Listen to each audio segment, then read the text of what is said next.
Healthy Gulf. Would you like to come up and say a word? I appreciate it. Thank you very much, sir. And Mr. Dan Clater, who's here, speak if necessary, right? Thank you, sir, for coming here. All right, Mr. Eustace. Hello. My name is Scott Eustace. I'm the Community Science Director for Healthy Gulf, and been reviewing coastal use permits for the past 14 years with the organization, which has been working from Corpus to Tampa, roughly, in the Gulf for about 30 years.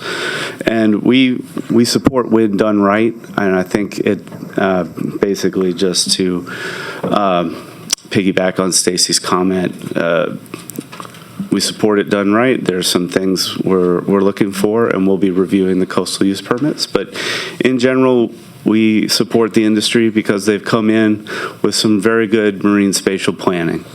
And just from the jump, it's been an industry that's taken a lot of our concerns very seriously. And then the footprint is smaller. I review a lot of coastal wetland permits.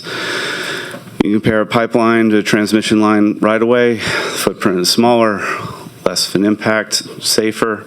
So, we do want to support maritime activity on the Gulf.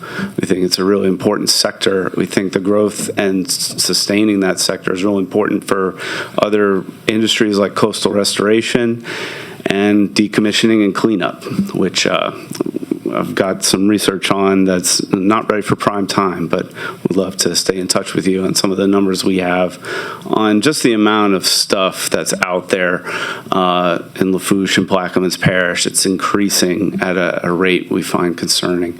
And, we really think a healthy maritime industry helps stop a lot of the oil spills that we see in southern Louisiana. So, just briefly wanted to say that Healthy Gulf supports wind power done right. Thank you. Thank you very much. And I know at one point in time, conversations with indigenous tribes, there were many of them being commercial fishermen, their primary concerns. I remember you speaking about losing fishing grounds and areas. And just recently, right around the Super Bowl time, I had attended one of my local Lafourche Parish tribal meetings, and what they commented on was whether or not some of the pipelines that they get snagged on, any potential for that being cleaned up if we allow offshore wind. So you heard me ask Mr. Canefield with DNR, and it was pretty much them coming around to saying, well, we might be able to support this if they're doing more benefit to the environment than detriment, by helping clean up to be able to put their infrastructure in. So that was a kind of a step change for the comments that I was receiving from them. So, yes. And I remember you being a speaker on that particular thing. So I appreciate your comments. Got one question from Chairman Guyman. Yes, sir. Sorry, I came in a little late when you got up, and you may have mentioned it, but do you have any concerns about the onshore projects? I heard you mentioning offshore, but are there any concerns? For any of the potential onshore that maybe we need to be considering? Yes, we are Healthy Gulf, so forgive me if we've been very focused on the coastal zone and offshore in the ocean in particular. I think any project has a footprint. You want zoning, you want buffers. I just have to say, I spend 90% of my job looking at pipelines, gas pipelines that can incinerate a house from 1,000 feet away. That you want a 1-mile evacuation buffer. That residents around that gas pipeline, they want hazard insurance. CO2 pipelines, 2 miles away, since the material does not ignite. You're concerned about residents 2 miles from that CO2 pipeline. And we just don't see the hazard profile of the transmission lines like we do with gas pipelines, and especially these CO2 pipelines. So, okay, so no big issues on onshore. Or on the top of your list. I mean, I'm not saying there wouldn't be a couple of things, but Nothing big. We're looking at the transmission line network as it exists.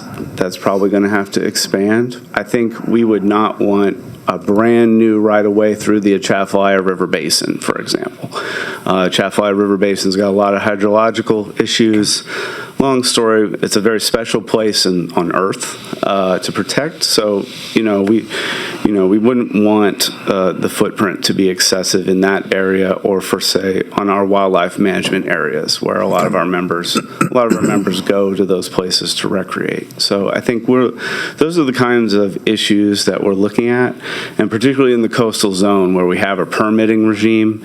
As you move north, I think I'm less experienced with. Is there any migratory issues with, I know earlier they mentioned the project in Lafayette. So let's just say that I'm not sure exactly where that is going to be placed, but let's say it's in Eunice or whatever, in the Lafayette region, Acadiana region, and they're 700 feet tall, and there's, I think Representative Coates figured out there would be 100 based on the quick math. Yeah. So let's say there's 100 700 foot tall in this project around Acadiana, and I don't know if that's a migratory path or not, but let's just say it is. Is that an issue, or have you looked at that yet? The literature that I know just suggests that oil and gas and the waste pits we have in Jennings and Morgan City and Grand-Bois kill so many more migratory birds than. Why are you picking on Jennings, man? He didn't have to do that. I'm trying to pick on Jacob Landry there. We'd like you turn it right back on me, like. Those we're aware of those large exploration and production waste pits as sources of mortality for migratory birds. Okay. Beyond specifics of the Lafayette region, I'm not the best, and I think you want to talk to Eric fair at enough. Audubon. No, fair enough. Yeah. That's fine. All right, thank you very much. Thank you, Mr. Vice Chair. Thank you. Okay. Mr. Eustace, that's all the questions we have. Mr. Cleater, I see you moved seats to